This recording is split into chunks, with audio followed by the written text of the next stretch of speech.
mēs esam. Es vienmēr iesmaržoju savu teātru ar ļoti ekskluzīvām smaržām. Man ir dažādiem dvēseles noskaņojumiem. Ja nāk bērni, tāpēc saldām melonēm, ja nāk veču ballīte, tad man ir kaut kāds tas slavenais koks, viens tāds, tas austrumu koks. Un ja nāk meitenes, tad kaut kas ir romantiskāks, ir citrus augļi. Jā, tas dar vienmēr. Kas uzlustina, kas iepriecina noskaņojumu. Viss no Itālijas. Pasmažo, skatītāji, dārgie. Bibidi, bobidi, bum, kā saka itāļi, laipni aicināt mūsu zelta istabā. Viņa ir zelta istaba ne tikai tāpēc, ka šeit ir zelta krāsā krāsoti griesti, kurus krāsoja pati Dagmāra Leganti, bet tāpēc, ka šī ir mūsu zelta kolekcija. Šeit ir kastītes, kurās ir priekšmeti burvju triku rādīšanai, no 1800. gadiem. Un visiem viņiem ir gan vēsturiskā, gan mākslinieckā vērtība ļoti liela. Šeit uz šī zilā fona šajā grāmatiņā var redzēt paša dižā poēta Gētes, vācu dižā poēta Gētes burvju triku komplekti. Arī viņam patika burvju triki.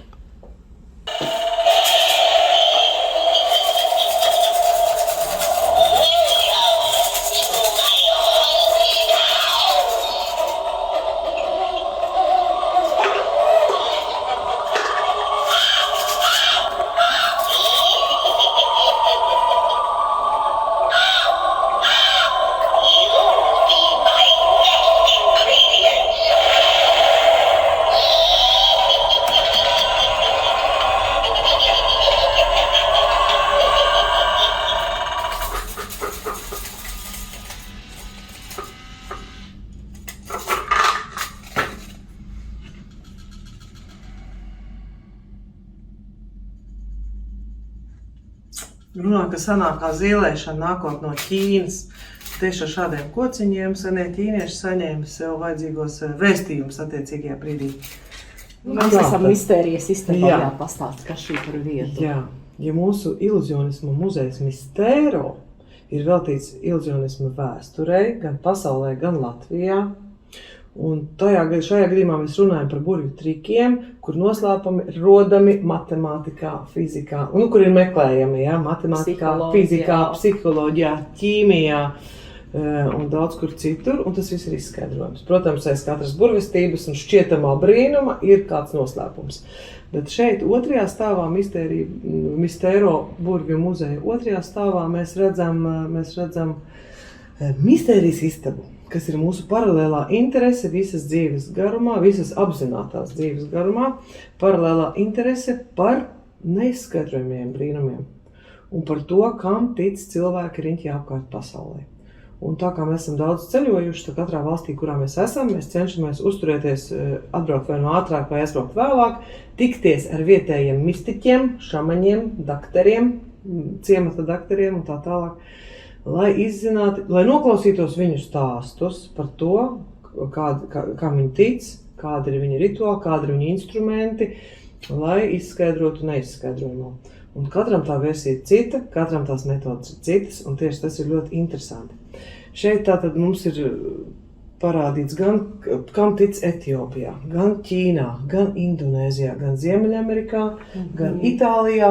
Ir arī ieskats vispārīgajās zīlēšanās, instrumentos, kur cilvēki meklējuši ir uzzināt savu nākotni, kā piemēram kristālbumbā vai taro kārtīs vai frenoloģijā, kas pēc galvas formas, tu vari kaut ko zīlēt arī, gan arī pēc rokas lasīšanā, gan arī alķīmijā. Drusku šajā savā ekspozīcijā esam pieskārušies arī alķīmijai, jo alķīmiķi arī senie mistiķi ir meklējuši zeltu, kā matēriju pārvērst zeltā, kaut gan mūsdienās jau tas alķīmijas jēdziens jau ir pavisam savādāks. Kas tad ir tas mūsu zelts? Kas tad ir tā mūsu katra dzīves alķīmija?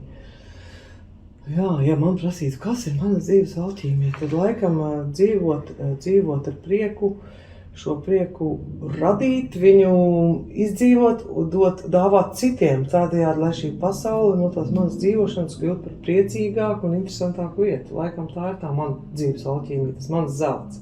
Tieši šis te prieks. Un cik ļoti Tā kā pamatīgi ir pārvērties tev tas zelts tavā dzīvē no 1 līdz 10, cik tev ir, cik tu dod punktus šobrīd?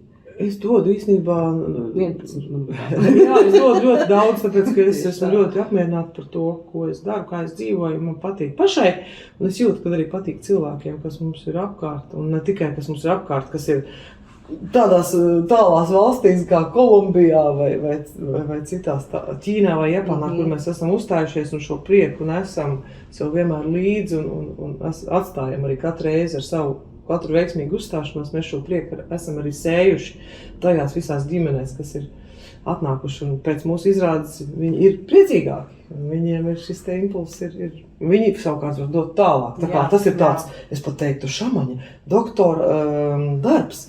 Šamaņa darbs, jo, lūk, un šajā telpā, tiešām ir, piemēram, Ziemeļamerikas indiāņi, tur es tā vairāk esmu pamācījusies un mēģinājusi izprast viņu pasaules redzējumu un arī spēka dzīvnieku, tavu pavadoņu, tavu dzīves pavadoņu spēka dzīvnieku nozīmīgumu tavā dzīvē, vai kā tu vari pie viņiem griezties savos šamaniskajos ceļojumos un uzdot jautājumus, kam tas viss ir? Ne jau izklaidē. Arī var izklaidēties ar to, bet principā, lai tu spētu saņemt atbildes uz sev svarīgiem jautājumiem un lai ar to uzlabotu savu dzīves kvalitāti un kvalitāti cilvēkiem, kas ir apkārt. Un tā kā tie instrumenti ir dažādi. Un, piemēram, Ķīnā tur tās dzeltenās lapiņas, kas tur ir redzamas. Mēs 3 gadus strādājām Ķīnā, un es bieži pavadīju arī savu brīvos mirkļus tempļos, un es sēdēju un pētīju, ko viņi tur dara. Un tempļa apmeklējumu vienam vidusmēra ķīnietim ir ikdienas sastāvdaļa. Viņš patiešām arī tajā visā dzīvo. Viņš nāk pēc padomu uz baznīcu. Piemēram, ar tiem pašiem kociņiem, ko es te iepriekš nodemonstrēju. Jā, tā ir viena no senākajām zīlēšanas metodēm tieši ar šiem kociņiem. Tajās viņu tempļos tas ir vēl komplicētāk. Viņi tur paņem to kociņu, tur ir kaut kāds numuriņš, tad viņš uzšķir grāmatiņu, tur ir kaut kāds domu grauds, viņš par to domā, tad ir vēl viens numuriņš, tad viņš atvelk tur atvilknīt, tad tur ir vēl kaut kāds vēstījums, tad ir vēl viens numuriņš, tad viņš iet pie skapja, kur ir visādas dievības maziņas tādos caurspīdīgos lodziņos, tad viņš tur iededz tur lampiņu vai aizdedz tur to svecīti, vīraku, viņam ir lūkšana, pateicība un tā tālāk. Pirms to visu darīt, tur ir tādas 2 koka šaibas, nevis šaibas, bet tādas pupiņas. Viņš viņas met gaisā. Vai Dievs grib man šodien dot atbildi vai nē? Ja viņš tur nokrīt, es tagad vairs neatceros, ja viņš nokrīt tur uz vienu pusi vai uz otru pusi, tad ja nesakrīt, tad Dievs šodien negrib, tad viņš mums neturpina. Cik ļoti viņi tam tic un cik ļoti tas viņiem iespējams palīdz viņu ikdienas dzīvē.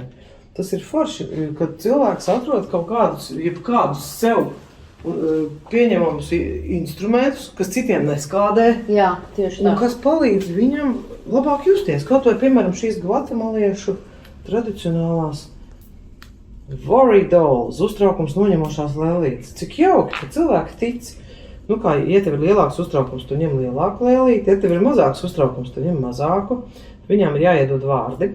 Jo izrādās, ka šīs mazās lēlītes, viņas simbolizē gvatemaliešu saules dieva meitas prišillas, vai es precizēšu to vārdu, spēju nest tavu uztraukumu, tavu rūpi, tavu nelaimi pie saules dieva, un viņš viņu sadedzina.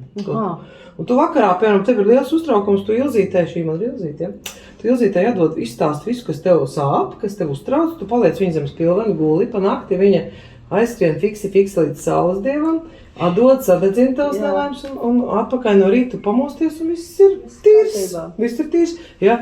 Un, kad es šīs te lēlītes kaut kur biju ielikusi Facebookā, stāstīju, ka pie manis tagad ir nonākuši šīs te manai kolekcijai pievienojuši jauns eksponāts gvatemaliešu worry dolls, uztraukuma lēlītes, tad man draugi no Briseles zināja teikt, jā, mums arī tur kaut kādu vārdu pateic tādu smieklīgu, jā, viņam ir mute raiferi. Tu ieliec viņam mutē, vajadzētu ciet. Un cik man bērniem, viņi man regulāri šitajā mutē stum iekšā, es paklusēdiem ārā, ja? Un bērns priecīgs, mierīgs pazuda. Saprot? Un lūk, šie te dažādie instrumenti, man ir mājās tāda bieza, es tev jau toreiz rādīju, man mīļo grāmatu, kur vispār ir maģijas, okultās tur maģijas vēsturi no pašiem tur senajiem laikiem, no babiloniešiem un tā tālāk. Un cik ļoti tas ir cilvēcīgi, ka cilvēki jau no seniem laikiem meklē palīgu, atbalstu, padomdevēju. Citi to redz saulē, jo Jā. saule viņi redz, ka, ja saule ir, tam ir ko ēst. Oho, tā tad labais. Citi redz tur Lietuvu, pērkoni, tur vēl kaut ko. Jā, tieši tie. Tad, kad uz mūsu Mistēro muzeja mistērijas istabu nāk bērni un jaunieši, kuriem varbūt tā sava pasaules izpratne vēl nav nostabilizējusies, es vienkārši viņiem stāstu, ka šī ir mana kolekcija. Citi kolekcionē alus pudeļu vāciņas, no to es bērniem nesaku. Vai tur sērkots, cik astīts vai nozīmīts. Šī ir mana kolekcija. Kam tic cilvēki riņķi apkārt pasaulē? Grib tic, grib netic. Es nestāstu, ka es tam visam ticu. Tā ir mana kolekcija. Un tāds patiesībā arī ir. Es kolekcionēju mistēriju.